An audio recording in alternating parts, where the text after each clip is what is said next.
एकेएन TV के सभी दर्शकों को हार्दिक प्रणाम।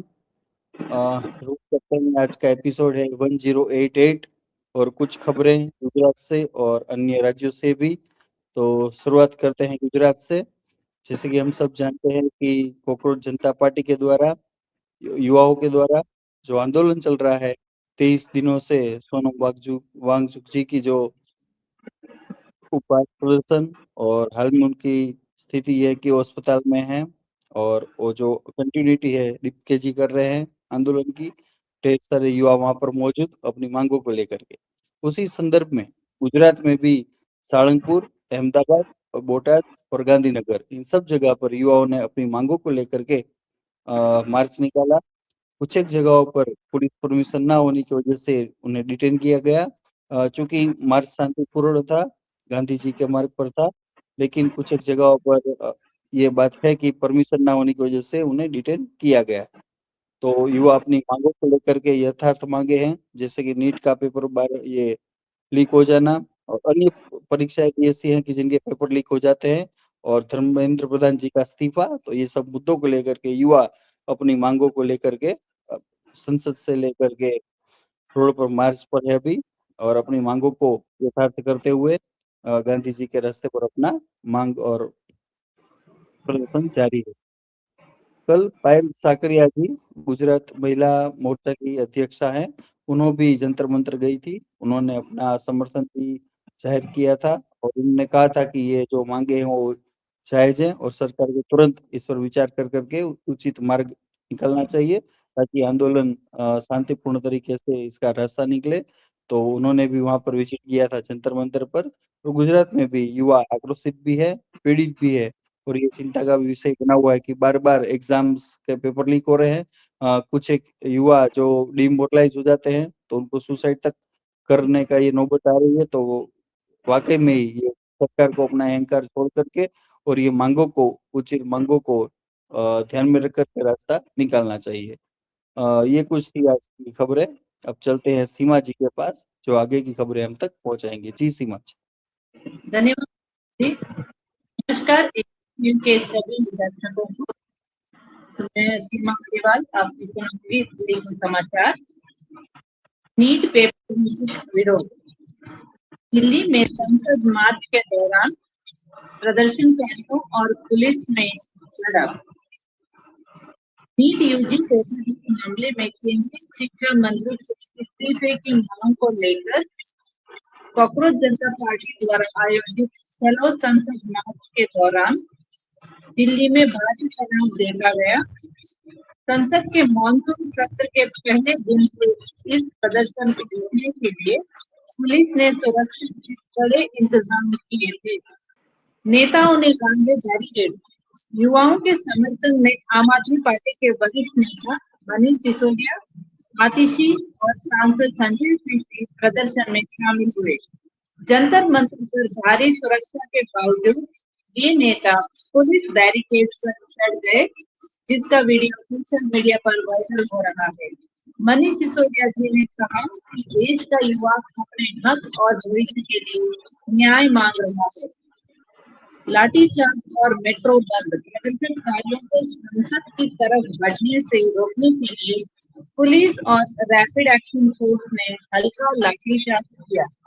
सुरक्षा कारणों से राजीव चौक, केंद्रीय सचिवालय और जनपद समेत कई प्रमुख मेट्रो स्टेशन बंद कर दिए गए और मध्य दिल्ली में मोबाइल इंटरनेट सेवाएं भी निलंबित की गई। सुरक्षा और नियम।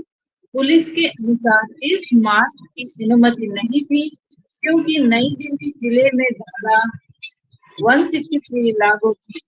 यह आंदोलन सोनम वांगचुक के अनशन और सीजेपी के संस्थापक अभिजीत दीक्षित की अगुवाई में युवाओं के विरोध के बीच और तेज हो गया है। मनीष सिसोदिया जी का प्रधानमंत्री पर तंज। पूछा, सफेद चादर वाली शिक्षा मंत्रालय कब भेजेंगे? आम आदमी पार्टी के वरिष्ठ नेता मनीष सिसोदिया जी ने दिल्ली के जंतर मंतर छात्र आंदोलन के दौरान केंद्र सरकार और प्रधानमंत्री नरेंद्र मोदी पर तीखा हमला बोला है। उन्होंने सरकार पर तंज कसते हुए पूछा कि पुलिस के जिस सफेद चादर वाले सिपाहियों को जंतर मंतर पर प्रदर्शन रोकने के लिए भेजा गया है, उन्हें शिक्षा मंत्रालय में क्यों भेजा जाएगा। सिसोदिया जी ने देश में लगातार दे रहे पेपर लीक मामलों को लेकर केंद्रीय शिक्षा मंत्री के इस्तीफे की मांग की और कहा कि सरकार को युवाओं की आवाज दबाने के बजाय अपनी जिम्मेदारी स्वीकार करनी चाहिए। दरअसल सिसोदिया जी का सफेद चादर वाला यह बयान सामाजिक कार्यकर्ता सोनम वांगचुक पर हुई पुलिस कार्रवाई के संदर्भ में था, जब उन्हें जंतर मंतर से जबरन हटाकर अस्पताल ले गया। आम आदमी पार्टी का आरोप है कि पुलिस कर्मियों ने मीडिया और कैमरों की नजरों से सच्चाई छुपाने के लिए चारों तरफ बड़ी बड़ी सफेद चादरें तान दी थी, जिसे सिसोदिया जी ने सफेद चादर के पीछे वाला जादू कर आंदोलन को दबाने की कोशिश बताया है। जंतर मंतर पर पत्थरों से लगातार मिलने से मचा बवाल। सीजेपी ने लगाया शांतिपूर्ण आंदोलन को बदनाम करने का आरोप। चलो संसद मार्च से पहले दिल्ली पुलिस की तैयारियों पर खड़े किए सवाल। जंतर मंतर पर नीट परीक्षा में गड़बड़ियों के विरुद्ध चल रहे प्रदर्शन के बीच नया विवाद खड़ा हो गया है। बीजेपी के संस्थापक अभिजीत गुप्ते ने सोशल मीडिया पर वीडियो शेयर कर पुलिस पर गंभीर आरोप लगाए हैं। वीडियो में जंतर मंतर के पास पत्थरों से भरा एक ट्रक और एक क्षतिग्रस्त वैन खड़ी दिखाई दे रही है। दीपके जी का आरोप है कि शांतिपूर्ण आंदोलन को बदनाम करने और प्रदर्शनकारियों पर पथराव का झूठा आरोप मढ़ने के लिए यह प्रशासन की कोई साजिश हो सकती है। यह विवाद तब सामने आया जब प्रदर्शनकारी 20 जुलाई को चलो संसद मार्च की तैयारी में है। हालांकि पुलिस ने इसकी अनुमति नहीं दी है और साक्ष्य के लिए धारा 163 लागू कर दी है। संगठन ने कार्यकर्ताओं से किसी भी उत्साह में न आकर शांति बनाए रखने की अपील की है। दिल्ली एमसीडी में 500 करोड़ के टोल टेंडर घोटाले का आरोप, नियमों के बदलाव कर श्रमिकों को फायदा पहुंचाने का दावा। आपने वीडियो जारी कर निष्पक्ष जांच की मांग की। आम आदमी पार्टी ने सोशल मीडिया पर वीडियो जारी कर भाजपा पर दिल्ली नगर निगम में 500 करोड़ के टोल कलेक्शन टेंडर घोटाले का आरोप लगाया है। पार्टी का दावा है कि अपने चहेतों को फायदा पहुंचाने के लिए टेंडर के नियमों में गलत तरीके से बदलाव किया गया। इस हेरफेर के कारण ज्यादा बोली लगाने वाली कंपनियों को बाहर कर दिया गया, जिससे एमसीडी के राजस्व को भारी नुकसान हुआ है। आम आदमी पार्टी ने इस पूरे मामले में कार्रवाई और निष्पक्ष जांच की मांग की है। धन्यवाद। इतना ही। सीमा जी, बड़ी डीपली और सरलता से और इंफॉर्मेटिव खबरें आपने पहुंचाई हैं। और अब चलते हैं कुछ 2-3 महत्वपूर्ण खबर जो मैं जोड़ना चाहता हूं गुजरात से।